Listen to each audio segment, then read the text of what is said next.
ధర్మరాజు అని ఎందుకన్నారు అన్నది ఇక్కడ ఈ సందర్భంగా మీరు తెలుసుకోవాలి. అంటే ఒకరోజు పాండవులు వనవాసం చేసే టైంలో కౌరవులు వీళ్ళ చూద్దామని వచ్చారట. వచ్చినప్పుడు వాళ్ళు ఎప్పుడు కూడా వీళ్ళు ఎంత సుఖంగా ఉన్నారు అని ఈర్ష్యతో రగిలిపోయేవారు. అకారణంగానే వీళ్ళ మీద ఈర్ష్య ఉండేది. వచ్చినప్పుడు వాళ్ళు ఏం చేశారు అంటే అక్కడ ఒక కొలను ఉంది. ఆ కొలను గంధర్వులది. ధర్మరాజు దుర్యోధనుడికి అహంకారం ఎక్కువ కదా. వెళ్ళి అన్నదమ్ములంతా ఆ కొలంలో స్నానం చేసి ఇష్టం వచ్చినట్టు కేరింతలు కొట్టి బయటకు వచ్చారు. మరి గంధర్వులు ఊరుకోరు కదా. వాళ్ళు వచ్చి వీళ్ళని బంధించి తీసుకెళ్ళిపోయారు గంధర్వలోకానికి. తీసుకువెళ్ళినప్పుడు ఆ సంగతి ధర్మరాజుకు తెలిసినప్పుడు భీముడిని పిలిచి చెప్తాడట, వాళ్ళని వెళ్ళి విడిపించుకురా అని.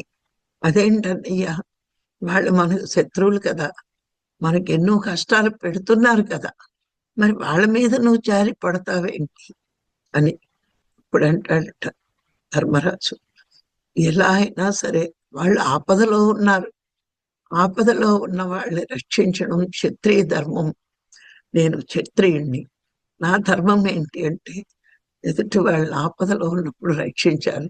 కాబట్టి మనమున్న చోట వాళ్ళకి మరి ఇది జరిగింది కాబట్టి రక్షించాల్సిన బాధ్యత మనదే అని భీముడిని పంపి వెనక్కి తీసుకొచ్చారు కౌరవులకి. అంటే మరి అక్కడ వీడికి భలే శాస్తి జరిగింది అని ధర్మరాజు అనుకోలేదు, పగ పట్టలేదు. ప్రతీకారం తీర్చుకునే అవకాశం వచ్చినా ప్రతీకారం తీర్చుకోకుండా తన ధర్మం ఏంటో తను నిర్వర్తించాడు. అందుకే ఆయన ధర్మరాజు అయ్యాడు.